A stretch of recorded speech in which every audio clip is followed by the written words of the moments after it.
Hello viewers, আসসালামু আলাইকুম। আপনারা কেমন আছেন? আশা করি ভালোই আছেন। 1 মিনিট ট্রিক্স চ্যানেলে আপনাকে স্বাগতম। আজকের পর্বে থাকছে এক্সেলের একটি গুরুত্বপূর্ণ ফাংশন, ইফ ফাংশনের ব্যবহার। তো আসুন কথা না বাড়িয়ে চলে যাচ্ছি স্ক্রিনে।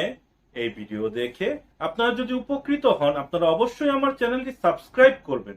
এর পাশাপাশি বেল আইকনে ক্লিক করে রাখবেন, যাতে পরবর্তী ভিডিওর নোটিফিকেশন সবার আগে আপনার কাছে পৌঁছে যায়।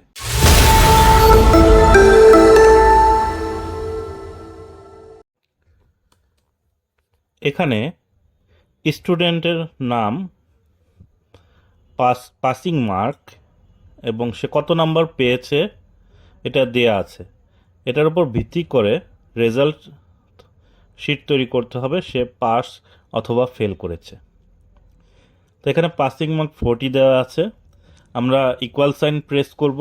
এটার জন্য আমরা ইফ ফাংশনের ব্যবহার করব। ইফ ফাংশনটি অ্যাক্টিভেট করে লজিক্যাল টেস্টটি সেট করতে হবে। আমরা লজিক্যাল টেস্টটি দিয়ে দেব যদি মার্ক অবটেইন, অর্থাৎ যে যত নাম্বার পেয়েছে সেটা গ্রেটার দেন পাসিং মার্ক অর্থাৎ 40 হয়। এখানে D5 যদি C5-এর থেকে বড় অথবা সমান হয়, তাহলে এখানে কমা দেব এবং রেজাল্ট আসবে ডাবল ইনভার্টেড কমার ভিতরে পাস। তারপর কমা দেব। যদি সেটা না হয় তাহলে রেজাল্ট দেখাবে ডাবল ইনভার্টেড কমার ভিতরে ফেল। তো আমি একটা কমা বা প্রেস করছি, কমা দিয়ে তারপর ডাবল ইনভার্টেড কমার ভিতরে ফেল লিখে দিচ্ছি। তারপর ব্র্যাকেট ক্লোজ করে এন্টার বাটনে প্রেস করব। তো এটার পর সাথে সাথে আপনার রেজাল্টটি দেখাবে। তো আপনারা লজিকটা আশা করি বুঝতে পেরেছেন। এখন ফিল হ্যান্ডেল করে দেব। দেখুন এখানে 40 মার্কের উপরে যারা পেয়েছে তারা এখানে পরীক্ষায় পাশ করেছে এবং যারা এর কম পেয়েছে তারা ফেল করেছে। তো এই ফাংশনটি ডাইনামিক্যালি কাজ করছে। আপনি যখন ডাটা পরিবর্তন করছেন সেটা পাস অথবা ফেল দেখাচ্ছে। এখানে দ্বিতীয় প্রজেক্টে আমরা দেখব identify which sales person qualify for incentive based on their performance. এখানে সেলস পারসনের নেম দেয়া আছে, সেলস টার্গেট দেয়া আছে এবং অ্যাচিভমেন্ট দেয়া আছে। তো এখানে সেলস টার্গেট ফুলফিল হলেই তারা ইনসেন্টিভ পাবে। তো ইকুয়াল সাইন প্রেস করে আমরা ইফ ফাংশনটি অ্যাক্টিভেট করব। তারপর লজিক্যাল টেস্টটি সেট করব। যদি অ্যাচিভমেন্ট সেলস টার্গেট থেকে বড় হয় অথবা সমান হয়, তাহলে ইনসেন্টিভের জন্য সেই সেলস পারসনটি এলিজেবল হবে। তো আমরা একটা কমা প্রেস করে ডাবল ইনভার্টেড কমার ভেতরে এলিজেবল লিখব। তারপর কমা প্রেস করব। কমা বাটন দিয়ে যদি সেই টার্গেট ফিল আপ না করতে পারে, তাহলে আমরা ভ্যালু ইফ ফলস এই স্থানটিতে নট এলিজেবল লিখে দেব। তারপর ব্র্যাকেট ক্লোজ করে এন্টার বাটন প্রেস করব। তো লজিক্যাল টেস্টটি আপনারা লক্ষ্য করেন।